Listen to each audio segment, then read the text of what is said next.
All right, it's 7:07 and I'm calling the July 15th meeting of the Development Review Board to order. And I'm going to, before we follow the regular order of the agenda, I'm going to read a couple of things about doing this all online.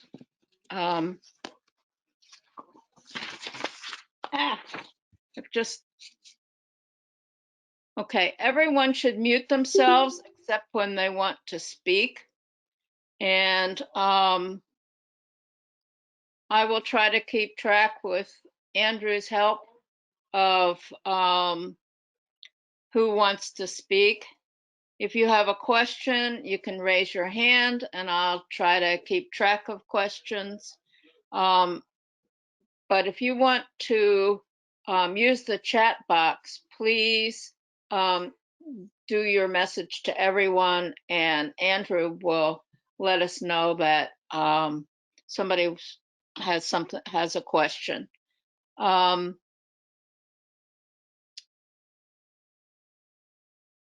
going to try to make this work. We've made it work last month at 2 different meetings, so I think we will probably be fine now that Bob's technical difficulties are over. So I will now read the chair's opening remarks. And Brian, you let me know if I'm doing something out of order, please. At the DRB, we hear applications for land development in the town of Brattleboro and appeals of zoning administrator decisions. Procedurally, the Development Review Board operates on the record. Broadly, this means that we take a clear record of testimony from the applicant and any interested parties, and then issue a written decision with our findings. Applicants and members of the public should be aware that as we are on the record, this is your opportunity to comment on and provide evidence relating to an application. In the event our decision is appealed to the environmental court, the court will not take or consider additional testimony at its hearings, but will look at the evidence from our hearings, the regulations, and determine if the evidence supports the findings and the decisions of this board. Only interested persons that participate in this proceeding may appeal a decision made by the board. So I strongly urge all of you to speak up at this meeting. As we are on the record, I'm going to ask that you will affirm that your testimony will be truthful. So anybody who's not on the board who wants to speak or thinks they might speak, would you please unmute? And I'll read the oath and you can respond in the affirmative. I hereby affirm that the evidence I give in the cause under consideration shall be the whole truth and nothing but the truth, under the pains and penalties of perjury. I do. I do. I do. I do. Somebody did not unmute. Is that Sky? No. Sky's here. I don't know who it is. Jeremy, yes, I do. Peter, it's Peter Johnson. Are you going to testify, Peter?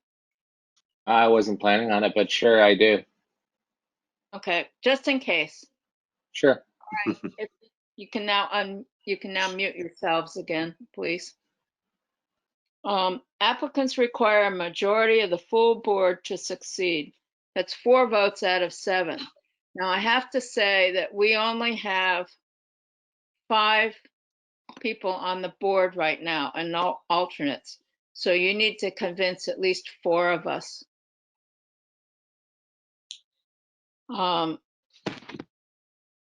If you think at any point that it's going against you and you want to have the full board, a full board or a fuller board consider the application, you can let me know.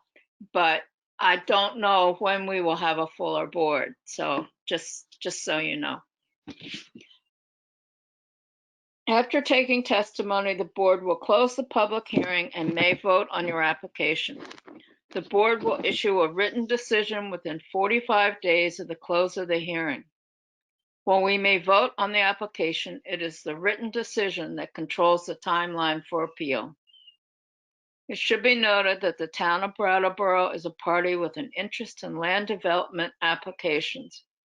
The town does not have a special status before this board. Documents provided to the board by the town planning department, town attorney, or other town departments will be considered in exactly the same way as information from the applicant and all interested parties. Okay.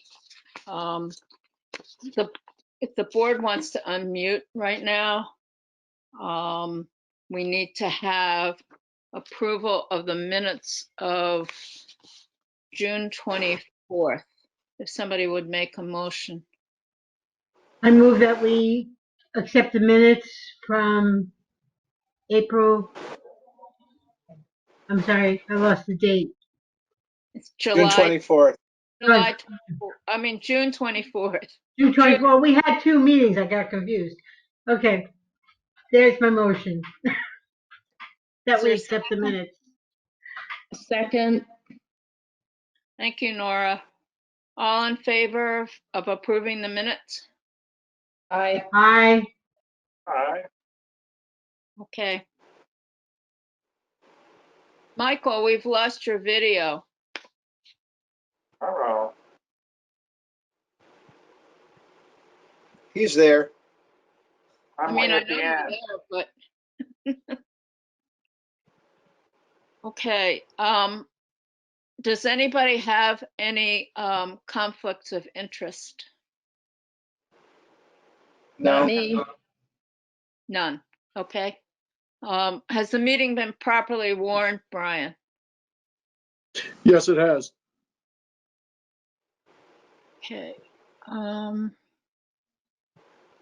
I think we're ready to move on to the case on the agenda, which is 2020-61, Sky Morris for 47 Flat Street. And I think everybody can see some information that Andrew's put up on the screen. So who's going to speak first for the developers? And please introduce yourself and you can start. So this is Sky Morse, and I'm actually going to turn it over to Bob Stevens to speak on the project. Okay. Evening, everyone. Bob Stevens here. And Jeremy Toll is also, who's one of our architects that works with us at Stevens and Associates. So welcome, everyone. So I think we have a number of drawings in the packet. I think it'd be great if we could scroll perhaps one of the site plans. I think there maybe another one. This is existing conditions, shows the floodplain, by the way. But maybe we should go to that one's fine. Sure, this is the proposed site plan for what we're proposing to do. So, yeah, we're here before you tonight for site plan approval as well as design approval for the renovations to the 47 Flat Street, which many of you probably know as the Sennell Building. This is a building, an existing historic masonry building. We sometimes refer to it as the DeWitt Building, DeWitt Grocery. Years ago, it was a warehouse for grocery. As long as I have been in this town, over 30 years, you know, the upper floors of this building have been dark, and we're excited to try to, you know, we're still working, but we're excited to believe that we might have the ability to put this building back online and be an asset for the community.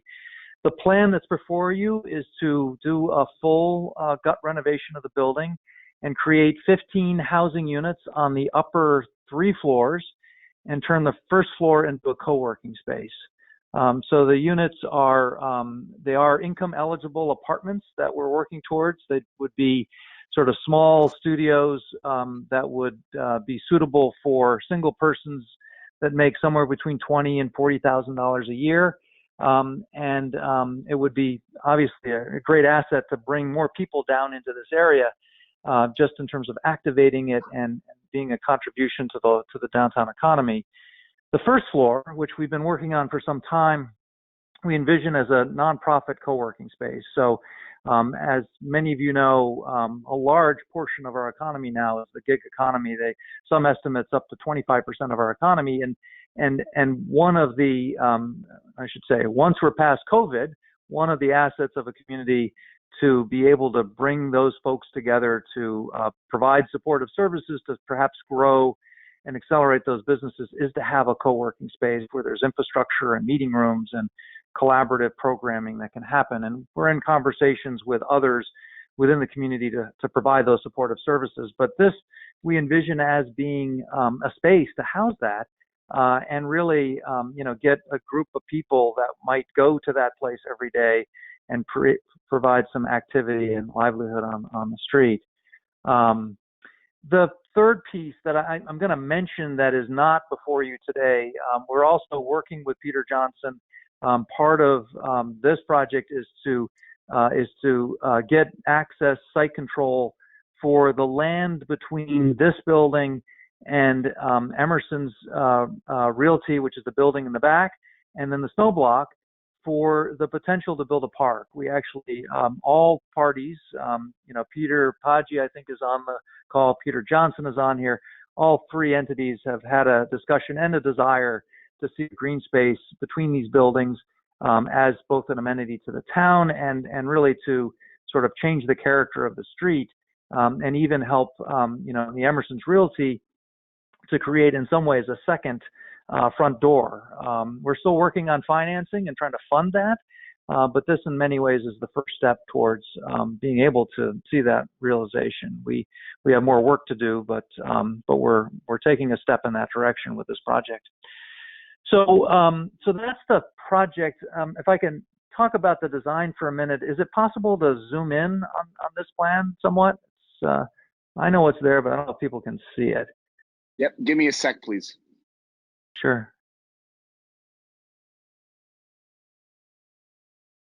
While he's doing that, we'll share the elevations for the building in a minute, but most people are probably familiar with the building. From the public realm, you're pretty much going to see the building the way that it looks today. There are some changes, but I'll get to that in a second. Well, as that's being worked on, let me just say that on Flat Street, there really are no changes. There's no new entrances, no new stoops. There is one stoop on the left, and we're going to clean up some of the windows. The main entrance is proposed to be on the east side of the building. So on the right-hand side of the footprint, you can see a new set of stairs and then a handicap ramp. The first floor is perhaps 3 feet or so above existing grade, and we need to get up to that for ADA access through a ramp and a stair, and then there's a brief canopy over that. I'll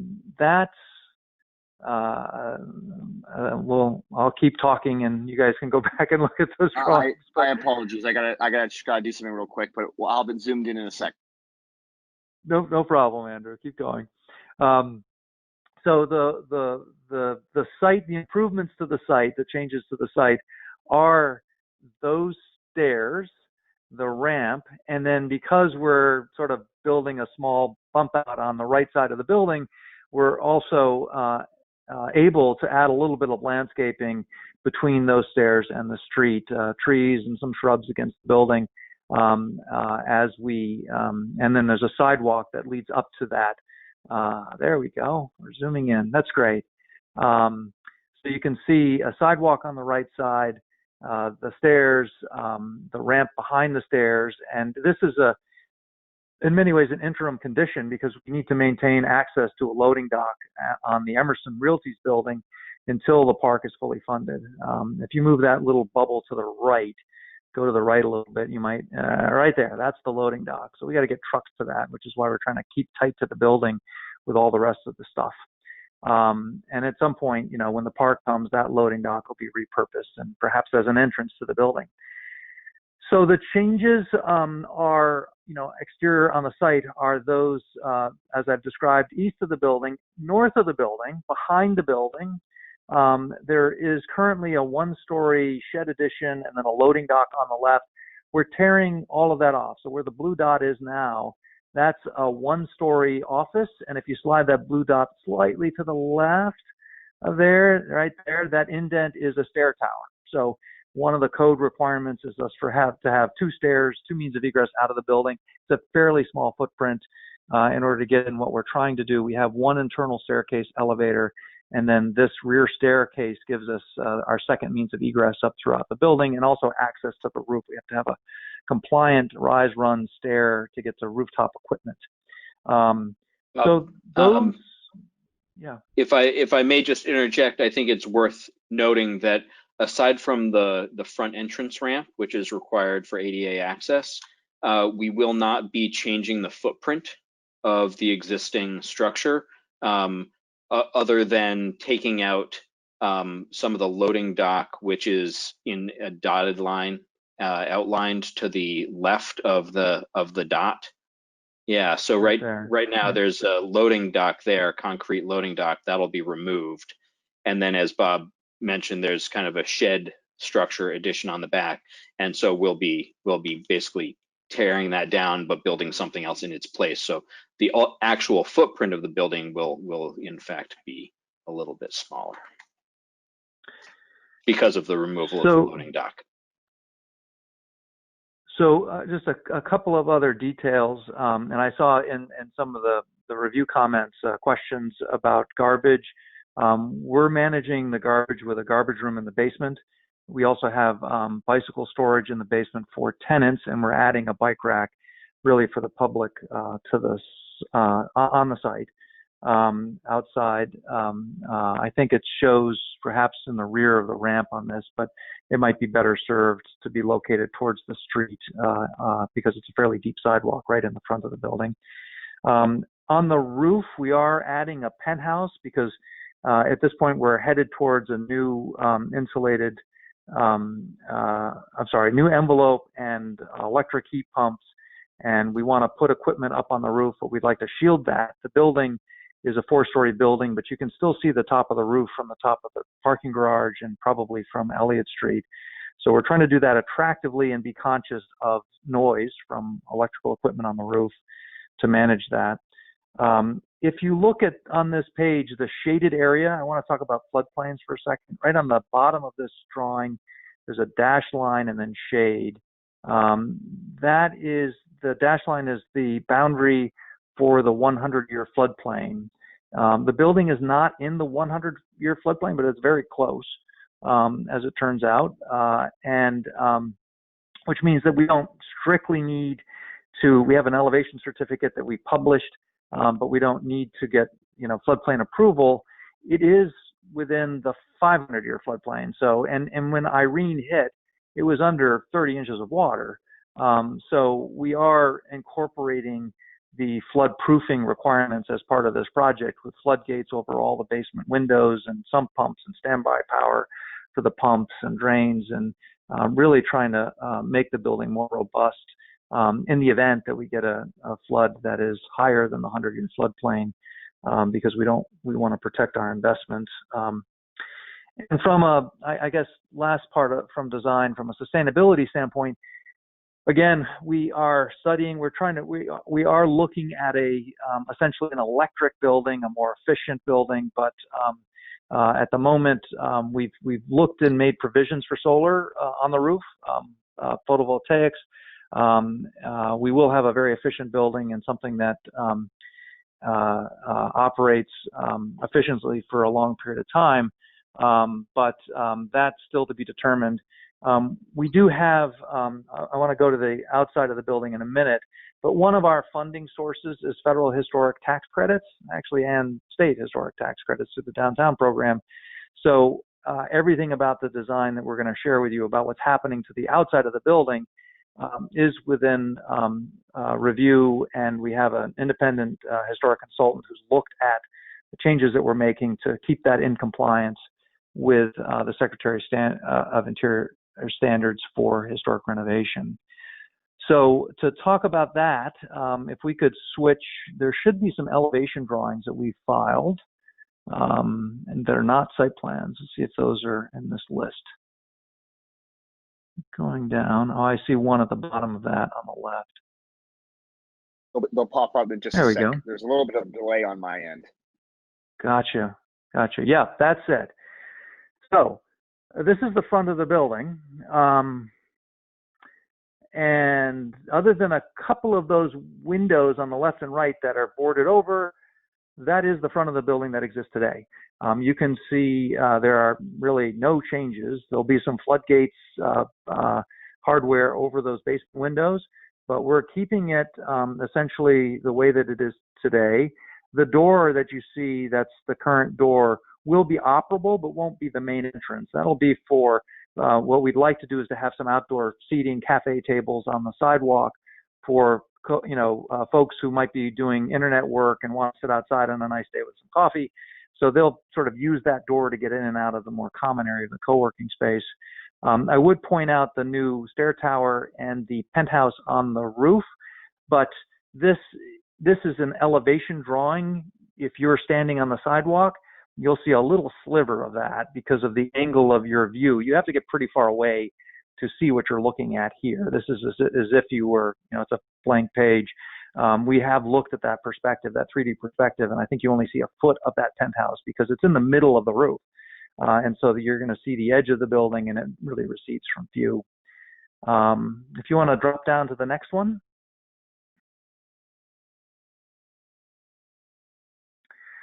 This is what we believe to be the other main elevation of the building. It is because long-term it'll have the park in front of it. It was in the mind of the preservationists, the significant facade or one of the significant faces. We were asked to keep the old, what looks like doors going up the side of the building. It was a warehouse. Those were hoist doors. I think instead of being blank, they may be, actually, I think we're going to put windows, taller windows in front of them, but they'll read like doors so that you can understand that it was a warehouse historically. And all of those windows are historic windows. The arch-topped windows with the divided lights are staying. To the right of this plan, you can see the stair tower and the one-story addition. The one-story addition is office, and the stair tower with some new windows to kind of break that facade up in terms of what you're going to see is located there. Maybe we want to roll to the next one.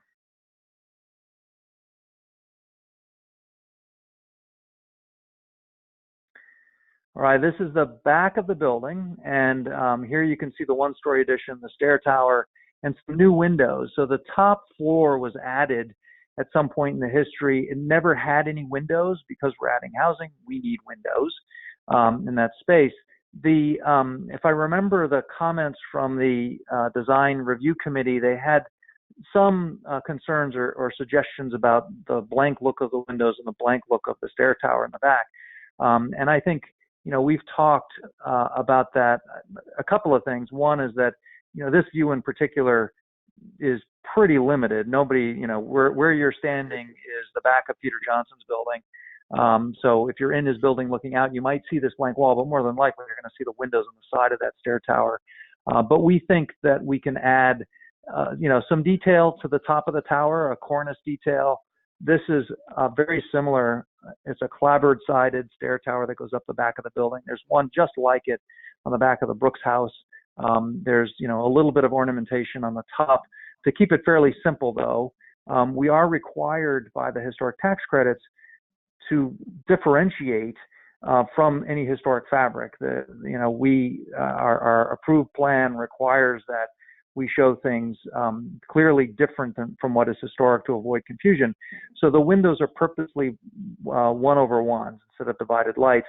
We do think that they're proportionally they're meant to be the same proportion as the historic windows, and they're a little, they read a little squatter because the historic windows have that arch.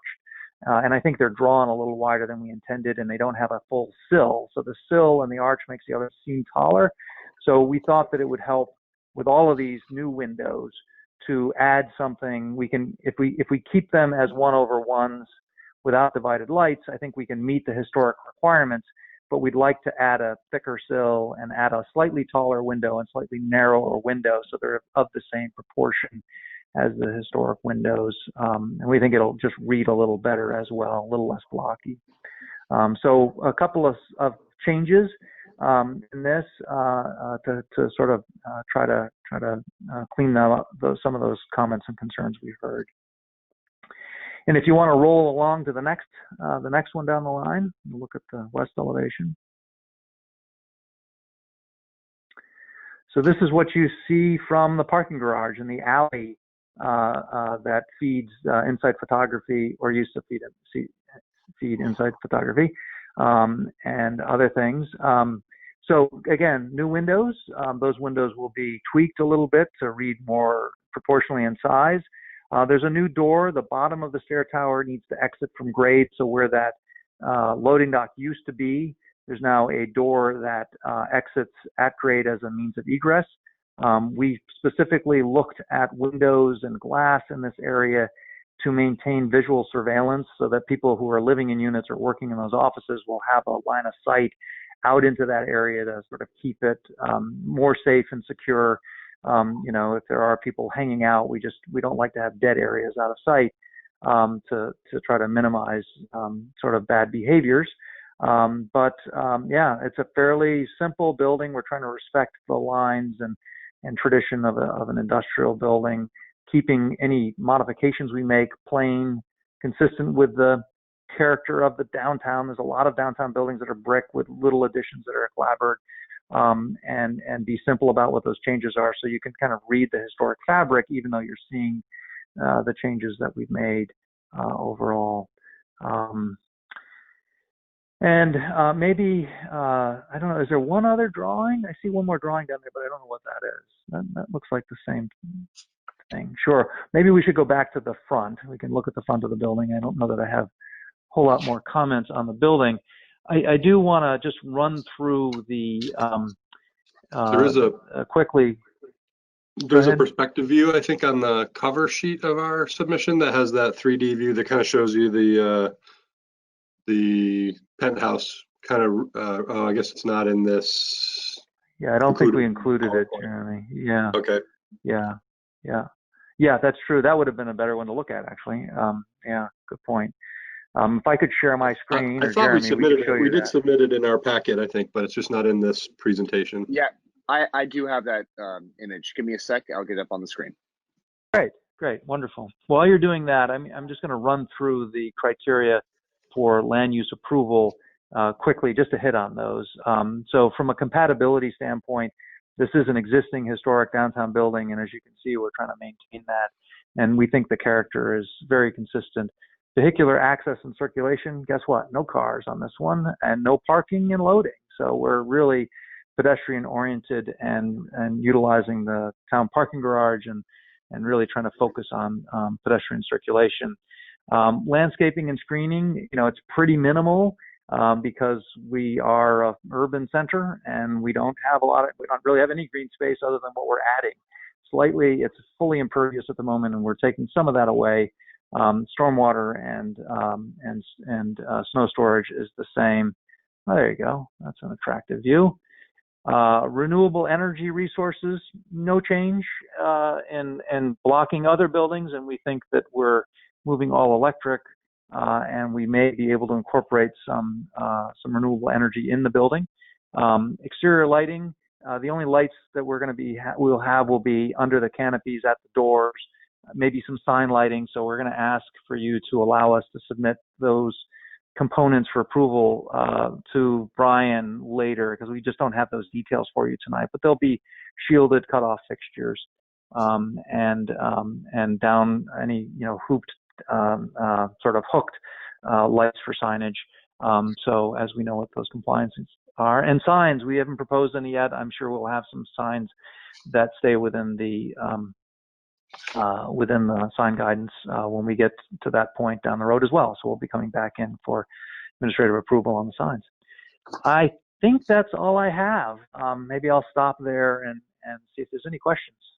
And as you can see, here you get a sense of the penthouse. You don't even see the stair tower from this angle, and you're probably at the street pretty close to the snow block where you are looking up at the building right here. Yep, yeah, that's where it was taken. It was right in front of snow block. Yep. Yeah. Eric. Yeah, I have a question. On the western side towards the parking garage, I noticed the windows on the back side are all square, and those are all bricked up windows, aren't they? Some, Eric, some on the third floor are bricked, and then the fourth floor there aren't any. There's no openings because that was an addition later on in the building. So it's a combination. Yeah, some of them are existing openings, and we'll use those openings. As I say, we're going to match the proportion of the old ones, so they'll be the same size. And Jeremy, is there anything to add? I think there's also a blank section in that wall back there too. I don't know which are there, which are not. You're talking about on the west side?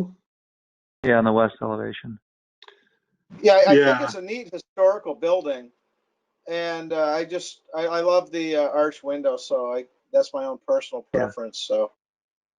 Yeah, we were literally required to not mimic the arch windows. If there were there historically, it's possible. If there is an existing opening with an arch, I think we could put the arch ones back, and we'd be happy to do that. We agree. We think they're much more attractive. If they're new openings, we have to do the square. I'm not sure. You may be right. There are a couple of existing openings that are blocked in that we are going to open up, and I think we will restore the arch in those.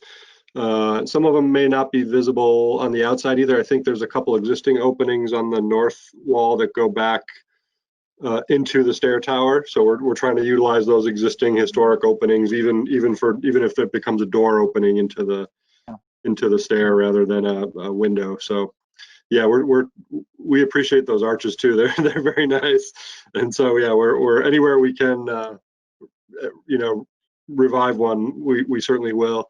But yeah, we're not really. It's not encouraged to recreate them with new openings. I know it sounds very strange, Eric, but that is true. I mean, I believe it. I believe it. So that you can tell what's been added, what hasn't.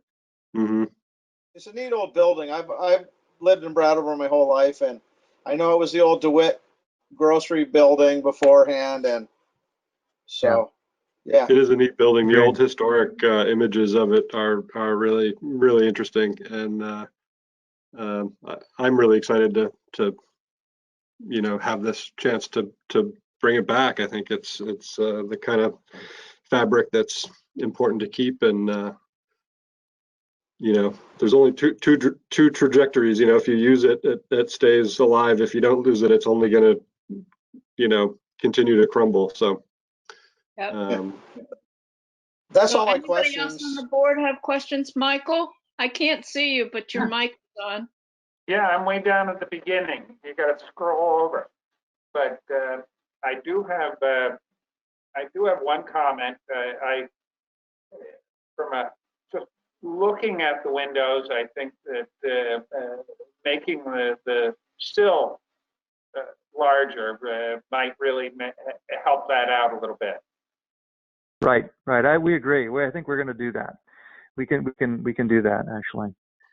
Yeah, the intention is to fully replicate the proportion of the existing windows. I think we just sort of missed it in our 3D modeling, coming up with this. Some of the components that were available in the software we used just didn't quite get them matching perfectly. But that is the intention. Yeah, we would match the proportion of the masonry openings and the sashes and the sill dimensions so that it's consistent. We don't want it to feel, it needs to be distinct for historic purposes, but it also needs to be consistent. So Anybody else on the board have any questions? Michael, did you have something else? I'm assuming I see some drawings on here about infrastructure that you are going to be changing the some of the water and sewer lines servicing the building. That's correct. We'll put new water and sewer lines in. There'll be a new water main, a new sprinkler system throughout, and we're going to replace the sewer as well. We've learned over the years that unless we have evidence that's fairly new, you end up renovating the building and then it breaks 6 months later. So new water, sewer, power, still working on how to get power to the building. But yeah, all new infrastructure. And I think the only other question I have is that your penthouse. Could you speak to what you are going to be doing as far as soundproofing that? Yeah, I think the exact details we're still working on. So we want to visually hide the mechanical equipment as best we can. And there's an elevator portion that protrudes through the roof as well, which will be included within that penthouse.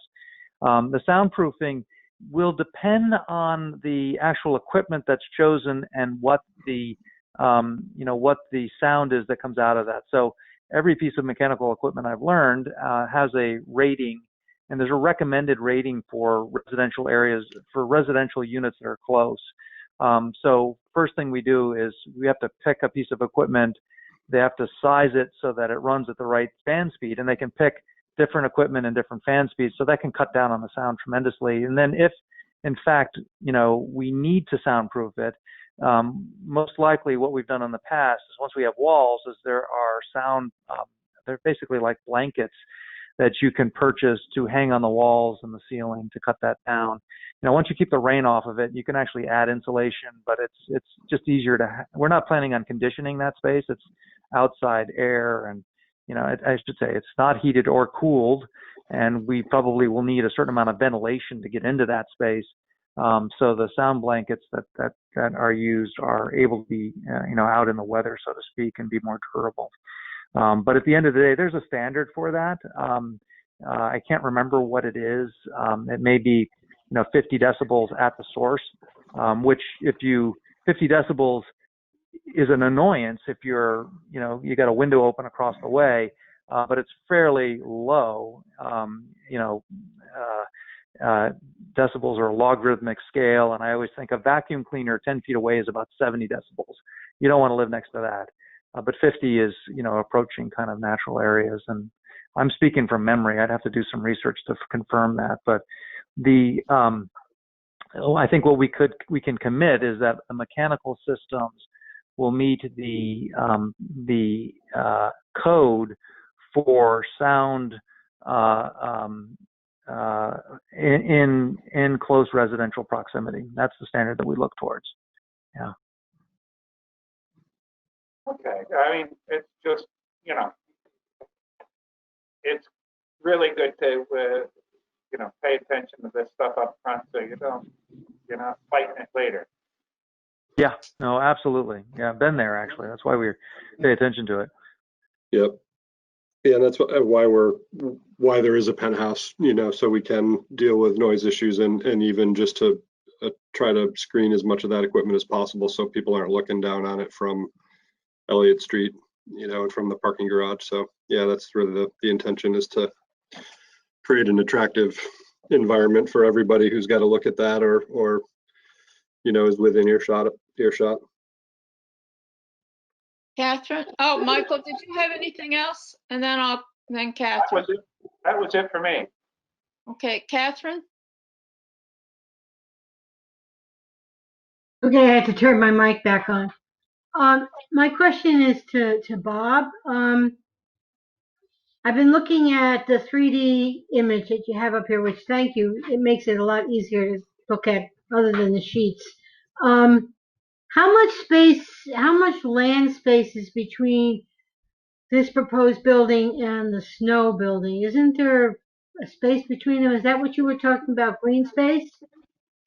Yeah, that's the next project. We would hope to build a park, and we actually have a sketch plan of that. But the space is probably, 1.5 times the width of this building. So it's, it's about this, it's about this one, I would say about 1.5 times the width. Mm-hmm. Wouldn't you guys agree? Yeah, which puts it at about 100 feet. This building is about just under 60 feet square, 58 feet square. So a nice green space for people to sit, to read a book or whatever, And I think it would add to the street. It's one of the amenities that we are still struggling with in downtown is that it's hard to get green space, and it's hard to get green space, quite frankly, that isn't really loud and noisy from traffic. So this is actually a south-facing courtyard. It's framed very nicely with 3 buildings, and Flat Street does not have the level of noise from trucks and Harley Davidsons, quite frankly, that Main Street does. So I could see people really enjoying the space, the residents of these buildings and the office workers to have a place to sit out on a nice day. That would be again, nice. we haven't. Yeah. I know what you mean by motorcycles. I live on High Street. Yeah. But it is when I'm talking astounding. on the phone, I have to excuse me. A truck just went by. So, Yeah. Thanks. Anybody else on the board? Nora? Yeah, so I know you said the trash and recycles, I guess, and compost now will be gathered in the basement. Is that the intention? And how does it get out of there? I didn't see any access to the basement directly, and the trucks and whatnot that are going to service that. How's that going to work?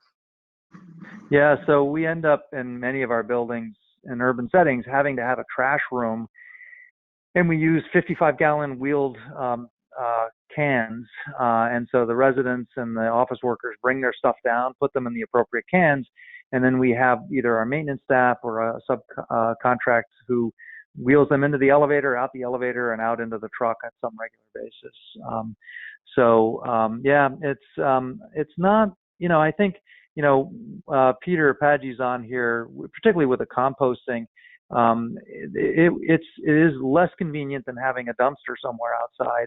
But honestly, I think that we might reach out to the town and see if there's a way we can share the dumpster behind the transportation center. There's already a dumpster within the neighborhood, and maybe if we share the cost of that would. But if we don't do that, we'll wheel them out through the cans. On Main Street, the east side of Main Street, effectively, other than a few buildings, that's what we do throughout. So my office, which is at the head of Elliott Street, we have cans, Triple T comes there and has a key. They come in the door and they carry these cans down the stairs.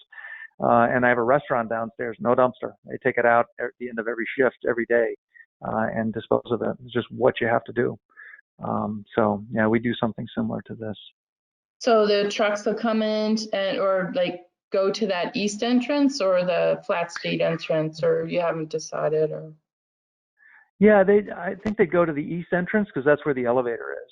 So they'd go into the east entrance, they go down the elevator, grab the cans, and then unload it. Or maybe our maintenance staff would bring the cans out to the curb on one day a week or something. The composting's a problem. You got to move that out almost daily. So that is a challenge. Unless there's another way to do that. Even if you bag it, it's tough. We're working on that. Even in the Brooks House, we have a trash room for our residents.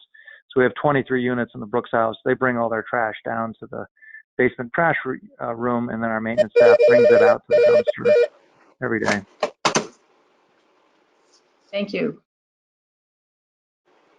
Is there going to be room for the trash truck to come along the east entrance?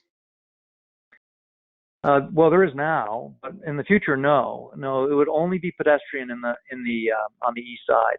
So if the park is built, we're planning and anticipating that there will be no vehicular traffic between this building and the snow block long term. There will still be the ability to drive up on the west side between the transportation center and this, but they'd have to load it from the street. They'd have to wheel things out to the street and pick it up there. So anyone moving in and out or appliances being delivered and all that goes right on Flat Street? Right. It would be right off Flat Street. I suppose you could unload, you could pull into the alley between the transportation center, but you'd want to wheel it around to the elevator on the other side. You know, it is possible for moving, we can build a sidewalk that's, 8 feet wide and structurally sound enough to drive over the sidewalk, once in a blue moon. That is a good point. We probably would want to do that. But yeah, our intent for any, day-to-day, week-to-week traffic would be to not have any vehicular traffic in that space. Yeah. Nora, you have any? Oh, No, I was going to ask about lighting in the back for the stairs and the exterior of the stairs there. Right. We'd end up there'll be obviously lighting inside the stair tower, and then probably just a light over the stair, that entrance as you leave the stair tower into the space that's there now.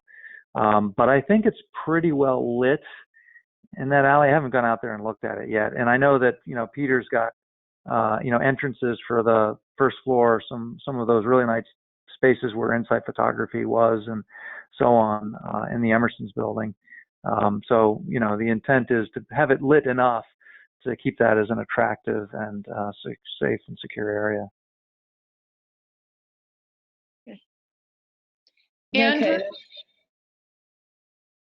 Andrew, Yes. were there some questions that came in on the chat? Yes, I think they were from members of the public, a member of the public. Do you want to read those? You got it. From Bob Audette. First question. Oh, he's the Reformer reporter, Okay. but that's okay. Just Yeah. identifying it. Thank you. Do we have any rental cost estimates? And I believe Bob mentioned those earlier. I think it was what, 20 to 40,000 range. I know it's income based. Did I get on that, Bob? Is that correct? Those are the income kind of ranges of folks, of the income of the people who would be eligible to live there. So those are typically people who might work in the downtown. This would be a great, place or a starter apartment for young people. Maybe even some of the co-working folks. In terms of the rent, Sky, do you have off the top of your head, do you remember the range of rents for these spaces? I do. So the rents are, I think as Bob said, so this is mostly studios and 1-bedrooms. And so the rents will be between 500 and 1,000, say, roughly.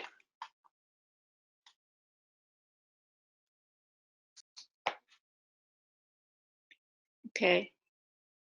Any more questions, Andrew? Let's see. Who's going to live in the penthouses? Question mark.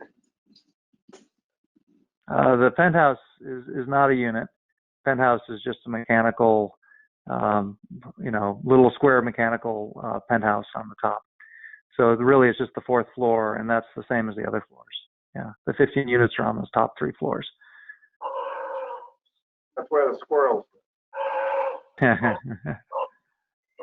all the questions, Maya. That's all the questions? Okay, anything else from the board?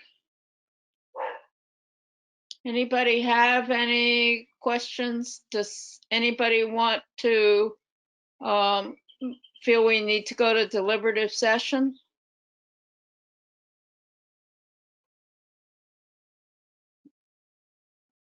Eric is shaking his head, no. Anybody else want to go on? If you want our mics on, no, I don't think we should. Okay. So, I'm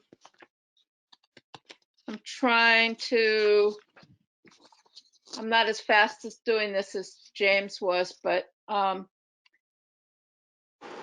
do a motion to approve the design with the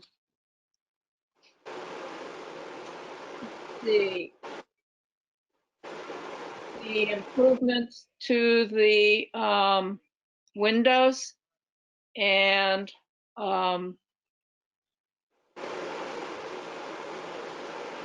somebody help me. The signs and the Oh, lighting. the signs and the lighting. Which would be, we would approve for Brian as the administrator to take care of unless we had any questions that needed to come to the board. And let's see. Is there anything else? Oh, we want to encourage them to explore the pocket, what's called, I guess what we call pocket park, the green space. And is there anything else? I think those were the 3 conditions we added to the draft that Brian sent out. Is there a motion? So moved. Is there a second? Second. Second. Okay, I'm going to call each person to vote since this is a little strange and I can't necessarily see everybody raise their hands. Catherine? Aye. Yes. Michael? Yeah, Michael? yeah, Okay. Eric? Eric's waving aye. Aye. Nora? Aye. Aye. So your design is approved and you'll get the formal notification in 45 days. Within 45. Great. Thank you very much, everyone. Nice to see you all. Maybe next year we'll come back to a real meeting. So One day. That would be one great. day, yes. Yeah. Okay, Nice. All right. the board needs to stay on. We'll drop Thank you all off. very Thanks much. again. Appreciate it. Bye. Bye-bye.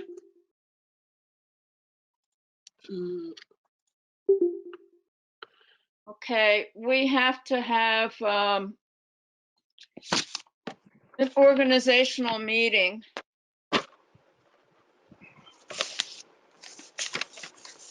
And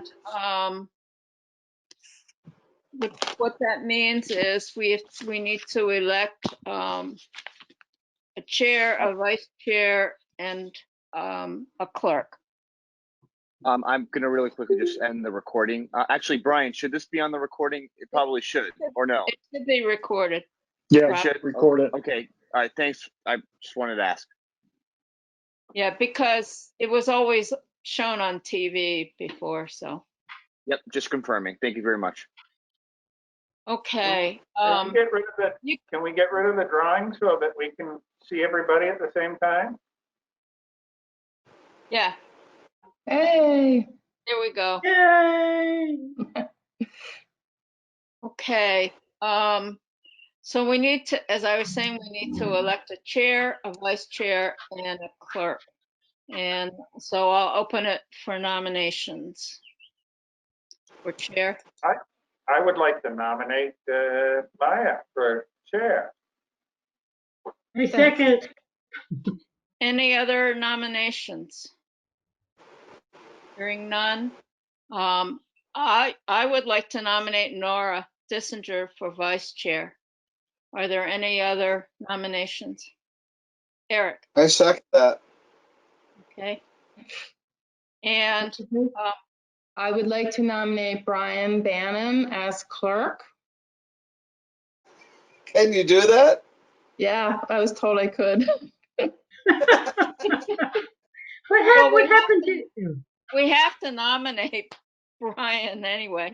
Somebody has to. I'd like to All second right, I that. nominate Brian to be the clerk. Okay, he's nominated twice and seconded by Michael. There you go. Okay, since we only have one slate, we should vote the entire slate, I think. So is there a motion to adopt the slate? So move. So moved. Okay, and Eric seconding? Yep. Okay, all in favor of adopting the slate, please raise your hand. Aye. Aye. Okay, So we hope by the next meeting, we will have at least one, maybe two more people.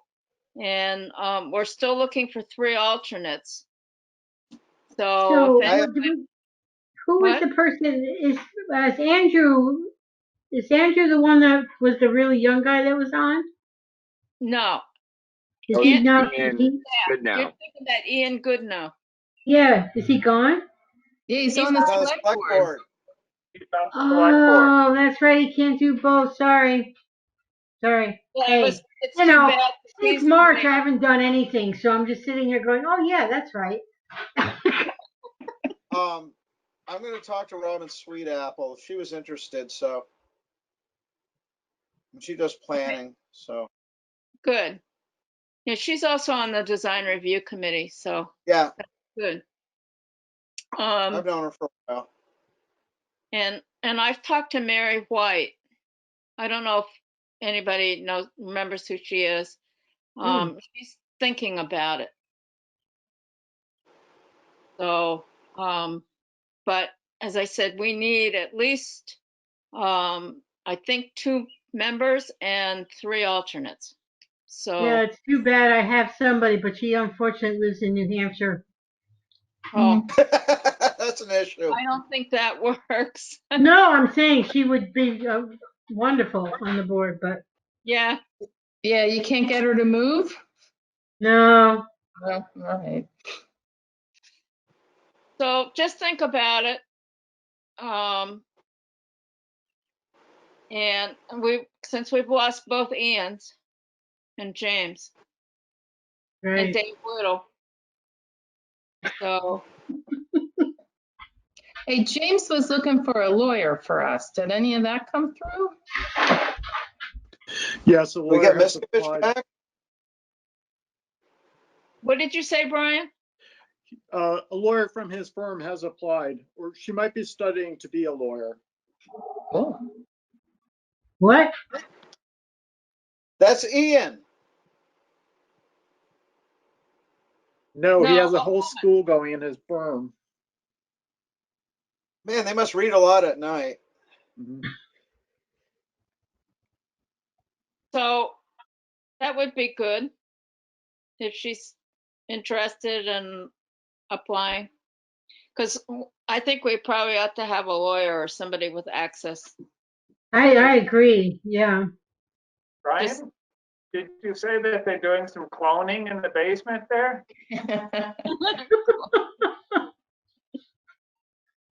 They're also out on Western Avenue now. They are.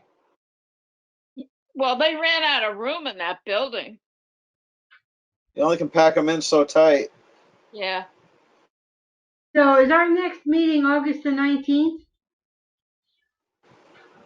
I think so. Brian? Yes, yes, it is. Okay. Okay. Well, we will all probably be meeting just like this since the state of emergency's been extended through the end of August, as I understand from the governor. Okay. So is there a motion to adjourn? I so move. Second. Okay. All in favor of adjourning? Bye. Bye. Go Bye, to bed. everybody. Stay safe, everybody.